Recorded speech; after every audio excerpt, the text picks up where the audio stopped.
Hey everybody, Stephen Whittier here, 40 plus BJJ success. So I wanted to jump on real quick because I was just thinking about something. This is something we bring up in our instructor training as well, but it just came up as I was talking to one of my assistant instructors about dynamics with students, and I haven't really talked about it on here per se, but I think it might be valuable for a lot of you coming up through the ranks. So if you've been in Jiu-Jitsu for any amount of time, you probably have thought about or experienced something along the lines of, wondering what your instructor thinks about you, your performance, your skill set, where you are in the program, your technique. And one of the things that happens is very interesting is that people who even, grown adults who might be very accomplished and very secure in other aspects of their life, or even very laid back largely in their personalities, do experience some level oftentimes of anxiety when it comes to their status within this thing that they're investing a good amount of time and energy, not just physical energy but also mental energy. And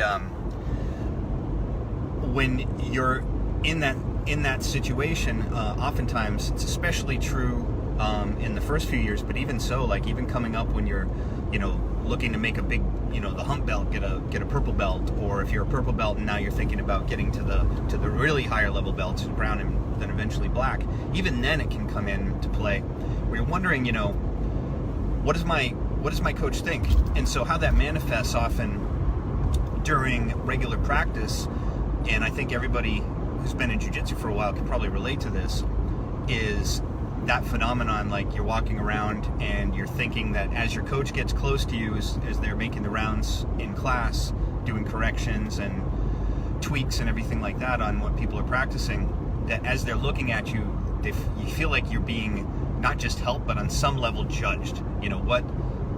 What's their opinion about what I'm doing? And so you probably had this experience before of, I was just doing it right, or I just had it. I just did a bunch of great, reps where I was executing properly, smoothly, whatever the case may be. And right as they cycled over and came to check it out, I screwed it up. And that's all they saw. And now you start thinking that's going to be, and so, you make some sort of verbal excuse often like, oh, I had it, but, which already, comes across a bit insecure, and on some level you register that, like, why did I even bother to say that? Like, I'm trying to justify myself.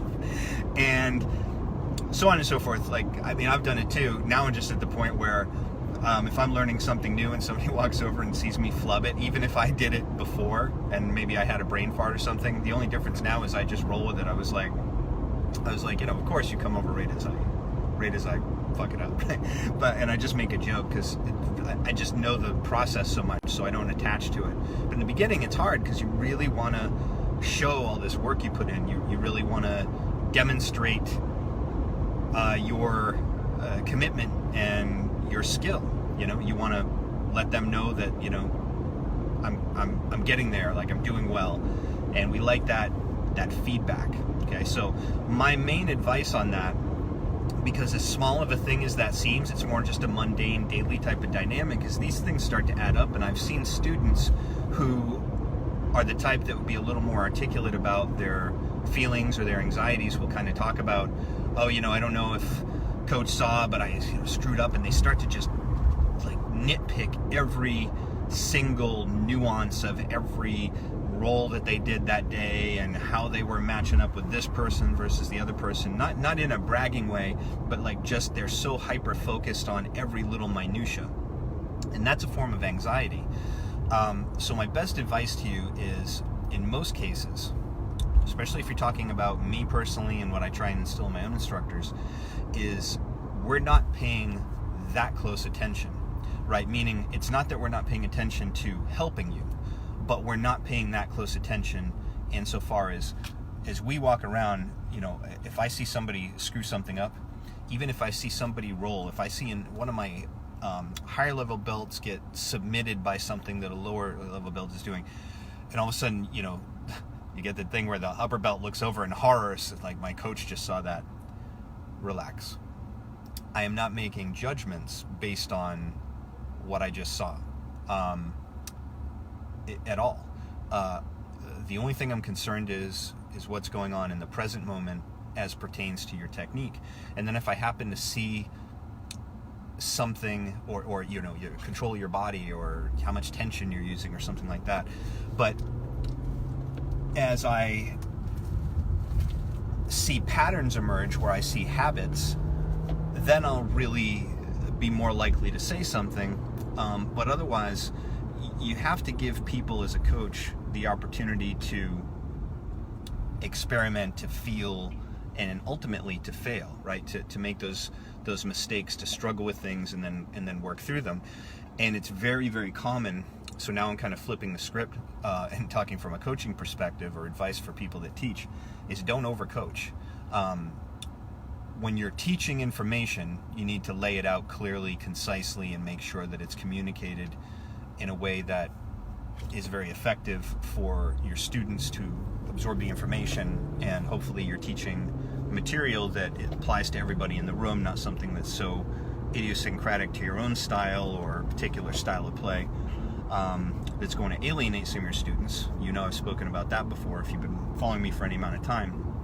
But the main thing is, a lot of coaches think that good, passionate, caring coaching involves almost micromanaging, like, I'm going to sit here all day and work with you on this until you get it right. And really all you're doing is increasing your students' anxiety, right? So there's a happy medium there. You want to make sure they get the movements technically correctly, but you also don't want to overcoach. One of my very best friends, and someone I absolutely consider to be a coach and martial arts mentor myself for many years, is Matt Thornton. He had one of my favorite statements on this, and basically what he said is, coaching is like being an excellent butler. It's like, well, what does that mean? Well, what that means is you only really appear when you're needed. So obviously, as the teacher, you're in charge of facilitating the class environment, handing down the information, making sure everybody has it. But when it comes to coaching, when it comes to like actually on an individual level, working with people, you don't need to be at that level of management, right? You need to actually kind of step back, let people train, let people experience, let people figure some things out, give them the room to do that, because their learning is going to be more active, more proactive, and generally more active that way. And you're not just there handing down, every single detail from the mountaintop and not giving them a chance to fail. So that being said, bring it back to the student's perspective. Just relax. If you're having trouble with something, if your coach comes by, if you get your guard pass, get mounted, get your back taken, get submitted, whatever, by a lower belt, whatever, like, if your coaching staff is good, right, they're really not making any massive judgments in what they're seeing that day as they're walking around. They're really just there for the big picture to help you. And no day that you step on the mat is going to define your experience or your journey. So never allow yourself, even if you have a frustrating day where it seems like you can't do anything right, don't let it bother you too much. Let it bother you just enough to want to solve problems in your game, but don't start comparing yourself to others' progress, to others' skill acquisition, speed, or anything like that. Focus on just getting better than you were yesterday. If you have a bad day, remember, tomorrow is another.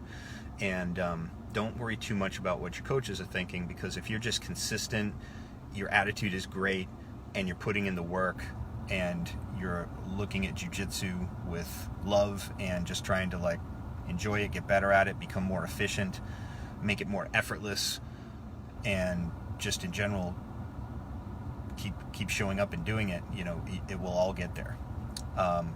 And when you're looking back on your experience with practice, and including sparring and rolling, also don't micro analyze that too much. You want to analyze things that happen again, more objectively as possible, so as to solve problems in your game, which will help you to progress faster. But you don't want to sit there and just run through everything over and over again in your head and obsess on it, because that's going to lead to sort of a deleterious effects. It's going to plant negative seeds in your head and give you more anxiety. Okay, hopefully that's helpful, and I will talk to you guys soon.